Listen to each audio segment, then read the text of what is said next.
business. I think one of the things that I think is really should be really important in people's minds is the fact that so many people don't have pensions, they have no retirement plan, and people should really start thinking, well, okay, what am I going to do about that? Whatever I need to do, you've got to think about, I have to have something, because otherwise you're going to retire without any income, which is not a great place to be. So that for me would be a strong why, for example. But there are many other reasons why people can build a business. So that's the foundation once you've got that. I've already hinted, obviously, treat the business like a real business. So, put time aside, even if you're working the business, just a few hours a week, and make sure that you're setting that time aside and you're doing productive activities. And that will change over time. Initially, your initial process is referring people and introducing as many people as you can. And by the way, something I really stress to people, this is not a business of trying to convince people. It really isn't. We are professional inviters. We're inviting people to come along and look at an opportunity. It's up to them whether they decide to join or not. I often hear people talk about, managing objections and this, that, and the other. Again, it's not that. You're just answering questions. And if you can't answer the questions, that's where your upline comes in. And the thing I love about CFX is that it is a great leveler.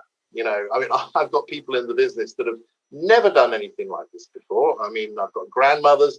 Someone was telling me the other day that she worked in a care home. She's a care assistant, worked in a McDonald's to make ends meet.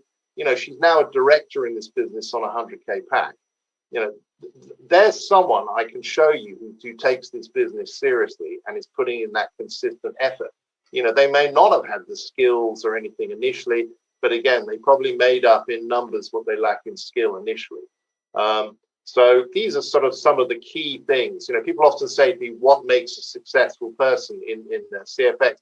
Well, if you look at all the leaders in CFX, they tend to be extremely different people, different countries, different cultures, different age groups, whatever. But what makes them successful is that one thing I think is also really important, they've done their due diligence on the project. So they understand that CFX is the real deal. It's a business that's going to be around long term. So in other words, worth the effort putting into it. They're people that have a strong why, and they're people that have gone to work and they're working really hard on their business. I look back at my corporate career. I used to work long hours. I was a sales director in the City of London, and I hated it because it was a linear income. I didn't understand that at the time, but I always remember thinking every January, oh my goodness, I've got to start all over again.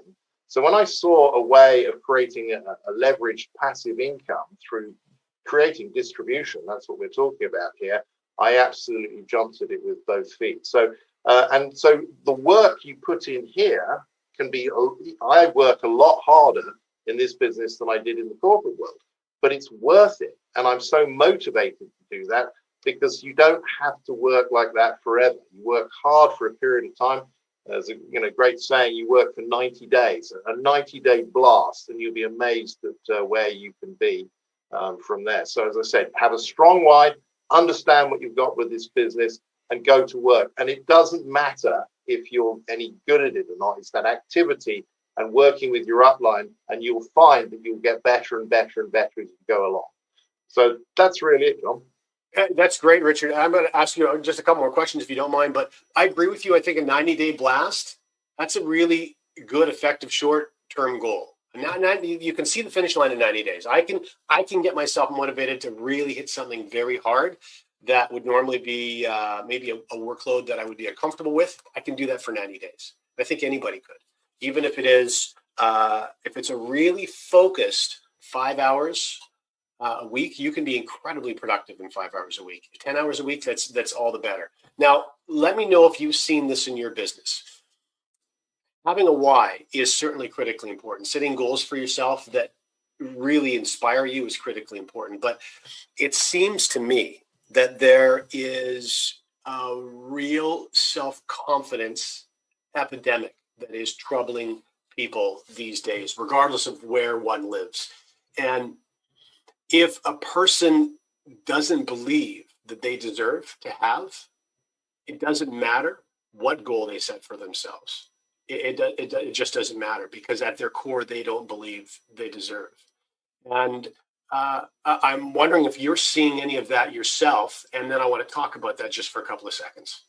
Yeah, it's such a shame because I want to shape people, when I see that, because Henry Ford had a great saying: if you think you can, you think you can't, you're probably right. And as I keep reiterating to people, this business is a great level. It doesn't matter who you are, what your background is. You can overcome that by putting in a work ethic. Now, we had a great call last week with Joe Jar, who's a billionaire who's just joined the business. And, his background, and I love using him as an example, he came from such a poor background. A Christmas present, he got a Satsuma. That was his Christmas present. And he's come from there to a multi-billionaire. Sorry, just for those who don't understand what that is, what is that? What? A Satsuma. Oh, right. Yes. Sorry. It's a little orange type fruit. Got it. So that's it. So, so incredible, how he's done that. But again, it just goes to show, he had no advantages at all. And yet he still made it happen. And so having that mindset is so important. And if you don't have that mindset, okay, and it's okay if you don't, start training. Develop it. Exactly. His passion, books, for assisting others is what's really inspiring. Yeah. And it's important that everyone listening now, whether it's on YouTube or in the Zoom room here, every single person know, if you can hear this, if you can hear us speaking, you need to know that you deserve. It doesn't matter where you come from. It doesn't matter. It doesn't matter what your exposure or your experiences up until this point have been. If you're breathing and you're listening, you deserve to have whatever you want. And there are forces that would love to have you believe that that's not true, to have you just continue to pay your way and contribute for those that do already have.